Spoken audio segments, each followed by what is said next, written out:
Pourquoi les Américains votent-ils toujours un mardi? Vous n'avez peut-être pas fait la remarque. Beaucoup d'États font leurs élections un dimanche, mais les États-Unis font toujours leurs élections présidentielles un mardi. Vous vous demandez pourquoi? Laissez-moi vous l'expliquer à présent. Nous sommes en 1787. La convention chargée de rédiger la Constitution des États-Unis pose une question. Quand faire voter les Américains?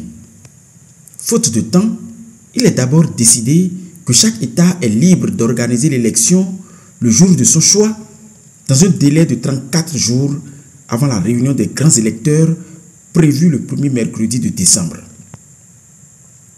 Mais cette disposition pose un autre problème. Les premiers États qui votent influencent les suivants. De plus, certains militants se déplacent d'État en État afin de voter plusieurs fois pour le parti qu'ils soutiennent. En 1845, le Congrès tranche sur un unique jour de scrutin qui s'applique sur l'ensemble du territoire américain.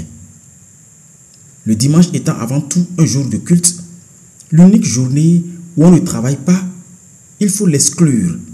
Se pose alors pour le reste de la semaine le problème du temps de transport afin de se rendre au bureau de vote.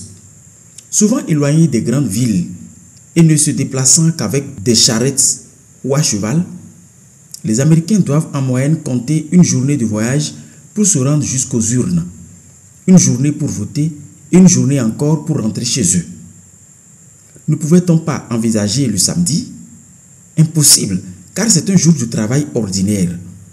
Le lundi, lui, impliquerait de partir le dimanche et le mercredi est jour de marché, ce qui compliquerait fortement les déplacements. Le mardi apparaît alors comme le bon compromis. Mais il ne s'agit pas de prendre n'importe quel mardi. Il est décidé que le vote se tiendrait le mardi suivant le premier lundi de novembre. Mais quelles sont les raisons? Les voici. Les moissons sont terminées et la neige n'a pas encore rendu les routes impraticables. Mais plus précisément encore, le premier du mois est un jour dévolu à la comptabilité chez les commerçants. En optant pour le mardi qui suit le premier lundi de novembre, le scrutin se déroule ainsi toujours entre le 2 et le 8 novembre. Il faut savoir que ce jour est de plus en plus remis en cause aujourd'hui compte tenu des nouvelles réalités.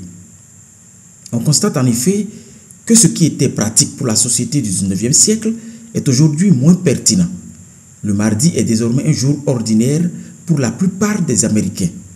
Bien qu'une poignée d'États et de sociétés accordent un jour de congé à leurs salariés, certains électeurs doivent s'arranger seuls pour venir voter, faisant souvent la queue aux heures de pointe. White Tuesday milite depuis quelques années pour déplacer le vote pendant le week-end. Ainsi, comme beaucoup, le vote aurait plutôt lieu probablement le dimanche. Selon l'association, le système actuel favorise un faible taux de participation. Une enquête conduite en 2014 après les élections de mi-mandat indique que 69% des abstentionnistes déclaraient être débordés ou ne pas avoir pu se rendre dans un bureau de vote en raison de contraintes scolaires et professionnelles. Ces élections avaient enregistré le plus fort taux d'abstention depuis 1942 avec seulement 36,7% des citoyens en âge de voter qui s'étaient déplacés. Voilà donc les raisons qui justifient la tenue de l'élection aux États-Unis en plein cœur de la semaine. Un mardi entre le 2 et le 8 novembre.